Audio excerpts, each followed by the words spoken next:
A very warm welcome to everyone watching. This is Justice Hour, and my name is Paula Oguma. The Administration of Criminal Justice Law 2022 is a complex framework. It encompasses a wide range of activities and institutions that are not only aimed at tackling quick dispensation of justice, but also aimed at the protection of the society, protection of the victim, and protection of the defendant.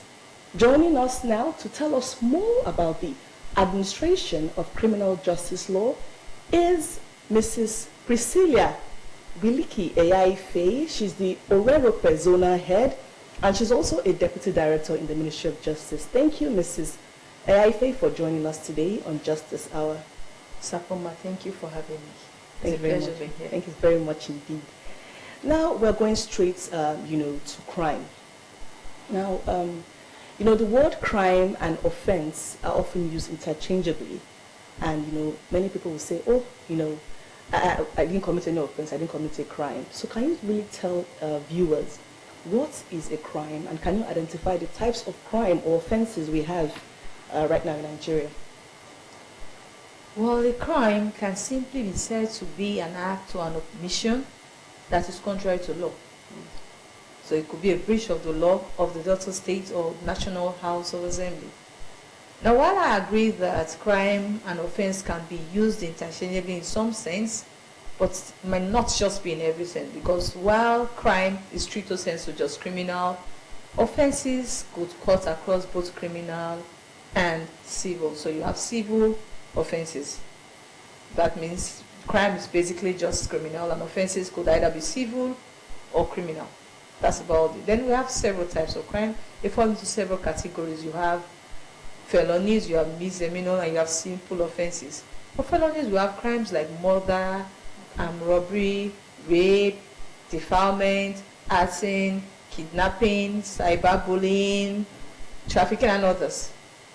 Yes. And rape is also one of them. Rape is an offense, yes, yes. And it's actually a felony because it's punishable by life imprisonment. So felonies are actually differentiated from misdemeanor by the penalties they attract. Can you tell us what actually is arson?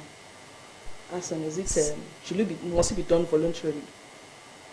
Voluntarily. When you talk about arson, is it something that somebody does willfully? Yes, it's willful. Setting on fire is well in place. Yes, it must be done willful. Okay, very important. Thank you. Now, the issue of mens rea and actus reus, and a law will say that the justification for committing an offense, they must have a physical capacity. They must have, in the offensive act must be, that the justification must be that there's an offensive act. And also a culpable mind. So, literally speaking, can you add? Must they go hand in hand? An actus reus and a mens rea, yes, for you to prove a case. Well, let's take an example with murder. Let's move with murder. So, murder is intentional killing of another. Mm-hmm. So, to prove murder, you must prove that the deceased died. Okay. That was the act of the defendant that caused the death of the deceased. It was such an act that death was a probable outcome of the act. So, that said, mens rea must be present. Actus reus, what's actus reus? Actus reus is a physical act. Mens rea is the mind, the intention to carry it out. While we agree that it is difficult to prove mens rea like that, just say, it's not, you can't see the act. As Shakespeare said, there's no telling the countenance of a man's heart in his face. But it's something that the court looks at the surrounding circumstances. So when an act is done, we look at the action of the defendant before the act, during the act, and post-act. So for example, if a man says, "Oh, I did not intend to kill my wife," whilst that is said, we're going to look at his action before her death. We're going to look at his action during the commission of the very offense that led to her death. We're going to look at the act after her death. Did he try concealing it? Whilst it was not sure she had died, did he try taking her to seek medical help or some sort? Now we're going also to look at recklessness involved, negligence. We're also going to see if he had done things prior to that that showed that this was what intended to do. So you're just saying that I did not intend to do that. We're also going to see if there's a confessional statement. So there's direct evidence and circumstantial evidence to prove mens rea. The direct evidence is the confessional statement, for example. Circumstantial evidence is every other thing put together, which could include if there were weapons used for that particular act, his action during it, his action post, and the others that I previously said. Okay, thank you so much. Now, the dichotomy, between an actus reus and a mens rea. Now, someone talks about a guilty mind. And C.J. Brown said that even the devil knoweth not the heart of man. Now, when there's no confessional statement, someone has not confessed, how, and the person has, the act is there, the actus reus is there. Yeah. How do you rope him down as a prosecutor? Like I said, Okay. you have not confessed. In fact, it's not just you have not just confessed, you have actually denied having the intention that no, this is not what I intended to do. I did not intend to kill my wife. But why are you having a loaded gun? Okay. You're not Okay, for instance, somebody said, someone forms an intention to kill his wife. And then, he changes his mind. He said He changes his mind. he said He changes his mind. He No, changed he his changes mind. his mind. he said Okay, he changed his mind. good. And then, he accidentally shoots her. He said he accidentally shot her. Yes. So how do you see that scenario? What's your take on that? First of all, we're going to go with, now, he has a gun. That's the first reason he can shoot her. Okay. The gun is loaded. That's the second reason he was able to shoot her. So the first question you ask yourself is, does he have a license for that gun? He has a license for it. So that makes us, that's easier.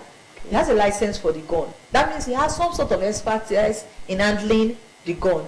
We'll now look at, did he carry out due diligence? Was he negligent or reckless? Yes.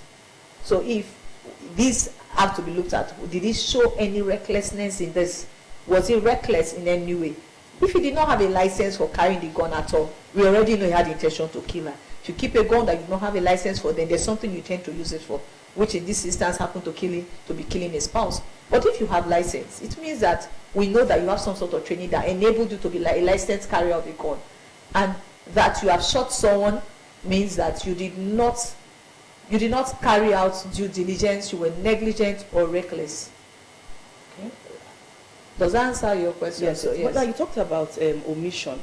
And sorry, we said something about strict liability offenses. Did you mention anything about strict liability offenses? Yes, there are some offenses that are strict liability, so that they have illegal possession, you are in possession of a gun, you're not licensed, you're automatically. Yes, you're you're not. Yeah. So now I'm talking of stigmatization of a society, where a society is known as the hubbub of crime. How do you think crime will, affect a society? What is the effect of crime on a society where there's crime, where there's prevalence of crime? Okay. So something happened to me a while ago. I was walking past and I saw a lady with a very beautiful hair. So I walked up to her. Where did you do your hair? She now told me the locality around where I live. I've never been there. So I went there. Now, while I told my friend I was going to do my hair, then my friend said, that place is not good. For me, she was just exaggerating. Let me go there. Once I had already started prosecuting during this time, I saw like 4 defendants walking past. And my only prayer to God at that instance was, God, just take me out of here. I will never come here again to do my hair. And I meant it. I was not waiting for the lady to finish my hair. I was waiting for such a time where I was sure that the environment was safe. Now I had to battle with the fact that I was not even sure my car was safe. And once I was even complaining, somebody there was not telling me that, this place, they can carry in the broad daylight like this and rape you. And I'm like, I was just dealing with robbery and you are bringing rape. Now, how does this affect it? I've told you my story. I'm never going to go back there to do my hair. There is no, look, the hair was fine. They still make good hair there. But I am not going to go there to do my hair. How is it going to affect that society, that particular community? If I was going to establish a business there, I won't do that anymore. So it means that businesses are not going to be set up there. Yeah. It affects employment. It affects patronage. As minor as property value, it affects property value. I am not going to hire a house there, except I'm that down. And I need nobody's going to give me a 2-bedroom there, 50,000, and I will take it. Okay. Now, cost of insurance for businesses in that environment would also go up, because if I'm going to insure your business at all, I'm going to look at it that, oh, you have to pay higher because the probability of you being robbed or your business place being destroyed or vandalized is higher than the person that is doing business in a safe place. Now, we're even going to talk about relationship with people that come out of those environments. When they come out into society, they do not, that's what we talk about awareness. They are basically not even aware that groping a girl in public is an offense. They don't know, because that's what they grew up with. So we have to deal with victim trauma from those people, because we have come to know that people that abuse people, majority of them were abused. Abuser becomes an abuse and the cycle turns. So that's what happens in such communities. It affects their economic life, their personal life. You pull them out sometimes. You have problem pulling out the character out of their inside. Thank you so much. Now, looking at the Administration of Criminal Justice Law 2022, it encompasses the law enforcement agencies, the courts, and the corrections. How do you think long detentions have been? How has the ACJL, become effective concerning law enforcement agencies, especially being in prolonged detention centers without trial? What has the ACJL done for us so far? Without exaggerating, I would want, dwelling on the side of caution, it's almost good enough to say that ACJL in Delta State has almost eradicated prolonged detention. Now, 158 of ACJL, section 158 down, deals with remand. So, remand proceedings is simply proceeding for remanding someone in a correctional center. Now, remand proceeding means you come before a high court judge and you tell him why this person should be kept in remand. Before now, you could go to a magistrate court for an offense like murder, and the magistrate says this is beyond my jurisdiction and remands. But now the law empowers the judge to look at the file before him. So to speak, is like lifting up the veil. He looks at it. And he is entitled to even ask questions to know if I should remand. Yeah. Now, when he determines that this is one that remand is sufficient for, he now remands for 14 days in the first instance. After that 14 days, you have to come by way of an application for another 14 days. An affidavit and an address showing reasons why the period of remand should be elongated for another 14 days. If within that 14 days, information has not been filed, there is another 14 days and a final 14 days. So we find out that there is a 14 days. ACJL dwells on time-bound stipulations. So you are bound by time to do this, to do that, to do that. So it has almost eradicated prolonged detention. It's not like you just put the person there. You have to show reasons why the person should be kept there. And after your stipulated time has expired, then the person can be granted bail with or without conditions. Because I was looking at the detention time on other states, and they said one state was like 120 days, the other one was 90 days. So ours is even shorter. Ours is not more than 48. 48 days. So we've done very well. And that 48 days is not as of right. You have to show due cause. So you have to be going there 2 weeks fortnightly, 2 weeks, 14 days, to show cause why this remand should continue. Yeah, so you do not just put someone in prison. But good enough, the Department of Public Prosecution in Delta State has been doing very well on this. So most times, more often than not, within the first 14 days, maximum 28, information has been filed and prosecution has commenced. So before you get to your final 14 days, we often do not have reason to get there. That's very good. Now, when you're talking about, the courts, and you're talking about case management, can you tell us more about the courts and case management when it comes to the administration of criminal justice law? It's just simply put, case management is like pre-trial in criminal matters. Okay. We come, a case management progression officer is appointed. We just sit down and we look at, do you need video link? We just address issues that ordinarily would take time during trial. Yes. So case management effectively shortens time of trial. That's simply put. Case management is managing the case so that time of trial, and there's more communication. There's more communication between the courts defendant, and prosecution. So there's more clarity. Then now for the corrections, what has the ACGL, been able to achieve for the correction centers? Yes, so correctional centers, like the name, like I said before, the name is now correctional center. So it means that something happened. We are not looking at just imprisoning again. We have now moved. We have the more humane phase. We have moved to correcting. We have moved to rehabilitation. We have moved to restorative justice. We have moved to wanting the society to be better. We don't just want to put you in prison. We want you to come out to be better. Not just punitive measures. No, not punitive. No, not at all. We do not seek to just punish. We seek to rehabilitate. So what of community services and yes, so big. I was getting there. Because of this, we now have non-custodial sentences. So you do not have to be in prison to serve. You have community services. You have other non-custodial. So you do not have to be imprisoned.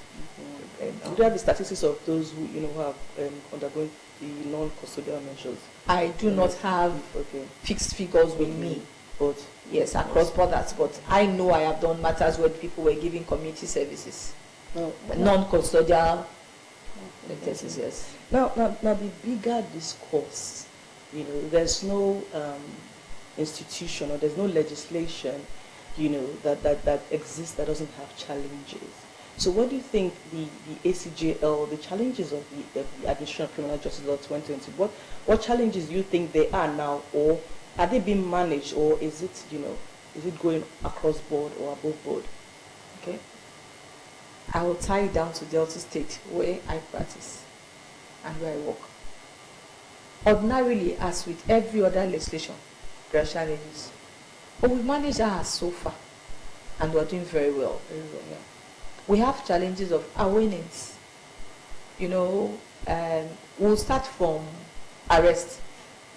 So ACGL deals with arrest, investigation. Now, defendants or a lot of arrested persons do not even know their rights at the point of arrest. Some do not even still know that they have a right to remain silent or refuse to answer self-incriminating questions. They do not even know that they have a right to seek for counsel. They have a right to be provided counsel. They can ask for counsel of their choice or any individual of their choice. So one of the problems we have is awareness. Another problem we have is illiteracy. Another issue we have is we are reluctant to change as humans. So we are used to the old way. When ACGL started, for me, we were dealing with, what am I doing? The position of oath. If it was under that old law, now we'll just bring the mind to the witness book. But now we're saying the beauty. So we have to be more open to change. We also have technological issues.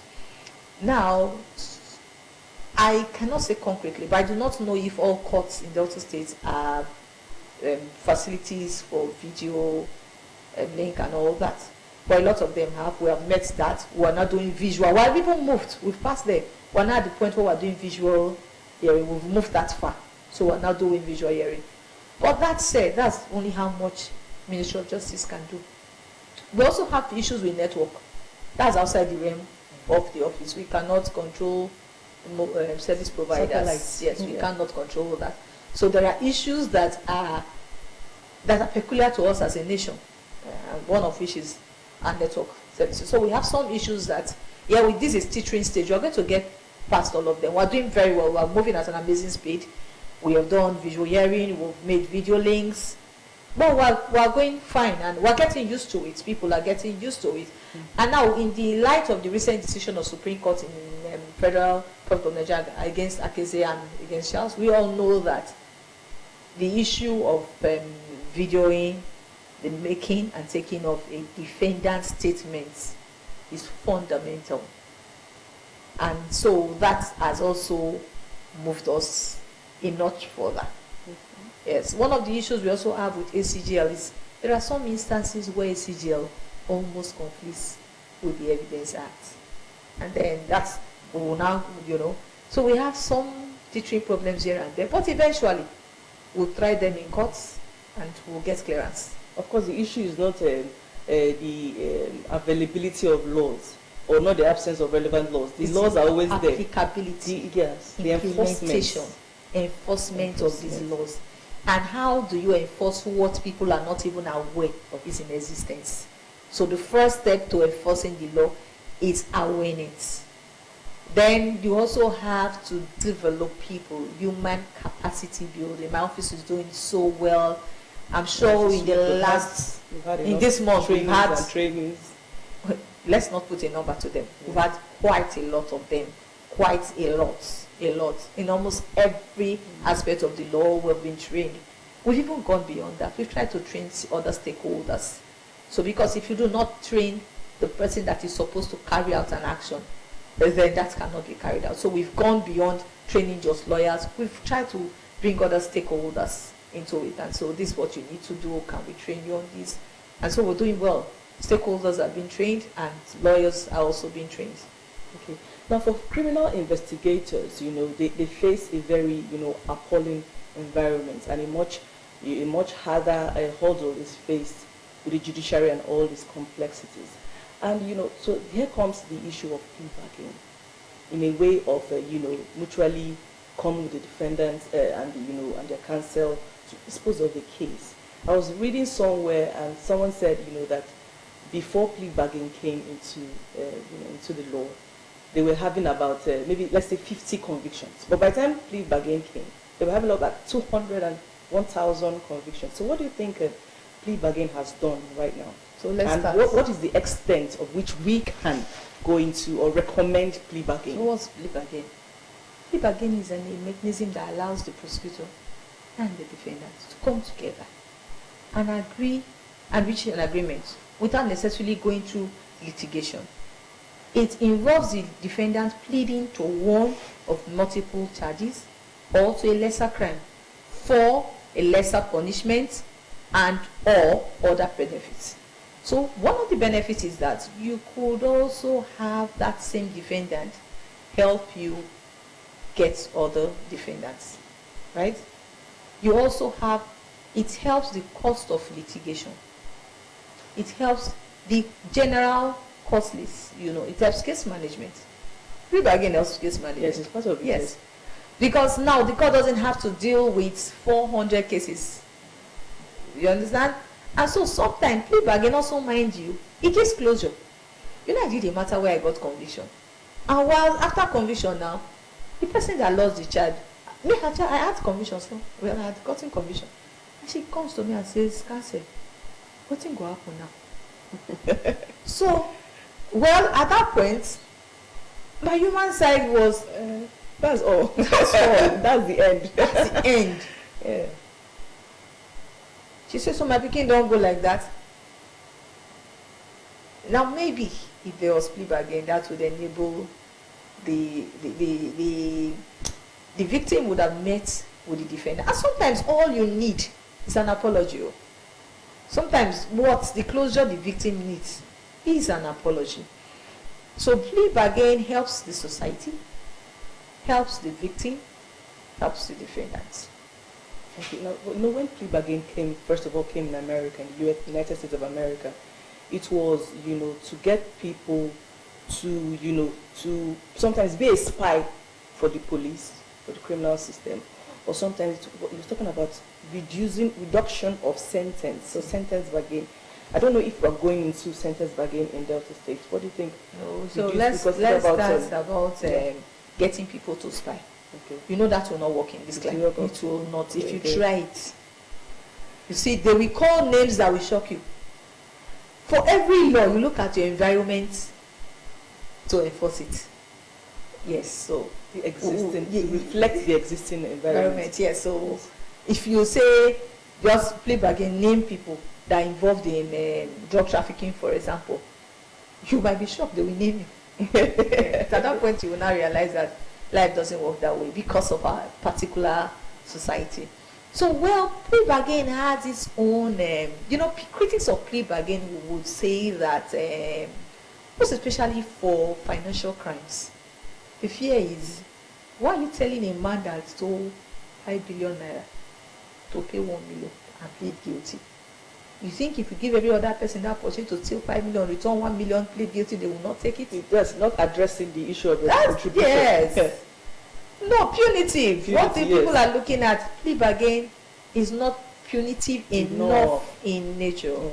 Some people have reservations of plea bargain for rape and defilement offences. Because for some school of thought, I talked to somebody, and the person was like, two things could happen.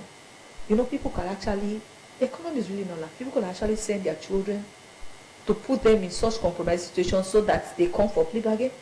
So you have to be careful. Extra careful. So that that plea bargain, as beautiful as it is not being exploited. Yes. So we do not encourage criminals, and we do not encourage people to compound felonies. Very You know, on the other important. side, yes, people Yes. will just do, after all, say, is it not the man that likes small children? Send your child there, you attract the man, he rapes the child, Yes. he gives you 1 million, you start business. So let's not turn crime to a marketing strategy. Good. That's why we're looking at being careful on it. It's a gradual step. We're going to get there, we're going to understand plea bargain as. It's a beautiful concept. It's beautiful. It saves time. It saves the time of the court. It saves the time of the prosecution. It gives the defendant the opportunity Tax. to tax. accept his guilt. Yes. It gives the government, the defendant, the opportunity to accept the guilt. It also gives the victim an opportunity to come face to face with his or her offender and seek and get the closure that is being sought, which sometimes I cannot give you from just litigation. Like I gave the example, Yes. the woman didn't get the closure. I thought she was going to get it, knowing that no, Oh, the the murderer, sentenced. she didn't get it. And She they didn't even convicted. understand. It was when I got the domain. She didn't even understand what she was going to get at the end of it. She did not. I kid you not. She didn't have an idea what was going to happen. So to her, is this all? Oh, Am I just going like that? Nobody is compensating me. So yes, but That's we should very also know, pathetic. yes, that we have plea bargain guidelines. And so one of the guidelines is nobody can conclude or even start plea bargain without the written authorization of the Attorney General. And the court itself is even empowered to ask for the opinion of the investigator and the victim, either in open court or in chambers if that's what's necessary. And even before we start, we're also enjoined to ask for the opinion of the victim. So it's not like something that can be done without the victim, no. There are guidelines set in place to ensure that this process itself is not abused. Yes, so the Attorney General has all the aces. Yes. Yes. Thank you very much. Now, you know, every victim of crime knows firsthand how important it is for our criminal justice system to be very effective. So what role do you think they are playing? What role is every individual supposed to play to make the application of criminal justice law effective? Every stakeholder, every person. What do you think? What role should everyone play? First of all, be aware of your rights under the ACGL. What you do not know, you cannot enforce. So know what the ACGL avails you. Two, like I said, if you see something, you say something. Part of the problem we face in prosecution is you've gone this far and then the person says, I don't want to go on. I'm afraid. Now we want them to know that if you're not comfortable, if for some reason your life is at stake or you're afraid that after giving evidence you can be killed or something, trauma, or you're facing trauma, there are arrangements for you to give evidence via video link. You don't need to face your perpetrator of the crime. You don't need to face if you're not able to. So they need to know that. But we also need to know as victims of crime that the crime you do not face, if you do not help or stop it, the next victim might be someone close to you. And there is no saying that you are not going to be a repeat victim. So my advice to every victim is please come forward. Do not be afraid to help us get at defendants. Don't be afraid. Let's put an end to crime. Let's kill the culture of silence. Let's break the ceiling of silence. Let's talk out. If you see something, say something and continue saying something until your voice is heard and your voice counts. Now, the objectives of the administration of criminal justice, do you think, apart from efficiency in carrying out justice and all of that, What do you think are the objectives? What is it setting out to do? What is the vision or what is the mission? Speedy dispensation of justice. Okay. Speedy.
Now, if you have a message for our youths, what do you think our youths in the society should be focused on now if they want to stay out of trouble?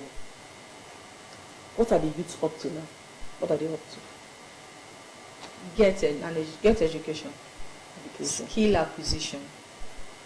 Employment or entrepreneurship would help. Positive social network would help you stay out of crime. Move with people that are focused. Move with people that are not prone to crime. Also, let's also make available to them knowledge of consequences. Knowledge of consequences of their actions. So we know that these are the consequences of actions. You can help yourself by self-development. Develop yourself. And we should also point out to them people that took the crime route and how they ended. That will help the youth. Let's also, as adults, as parents, as elders in society, let's not glorify crime. Let's not. Part of the reason we have a lot of people carrying out crimes is because we have glorified crime. We've exalted money above virtue. We've exalted money above positive attributes. Let's help our youths know that there is dignity in labor, and with time, things will pan out well for them if they are on the right track. Thank you so much. Can you tell us one woman that inspires you, one woman who inspires you, your undisputed role model?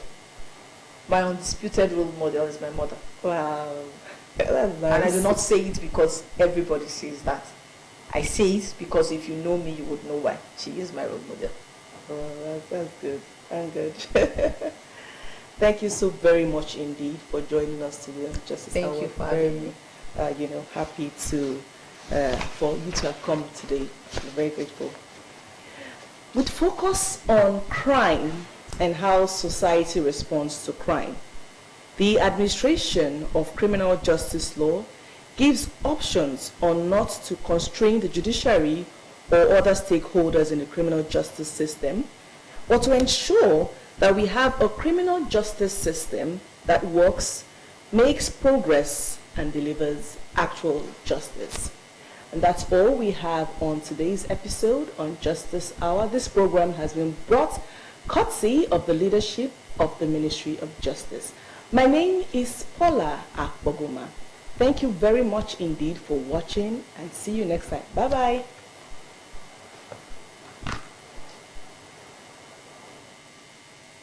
Well, that was wonderful.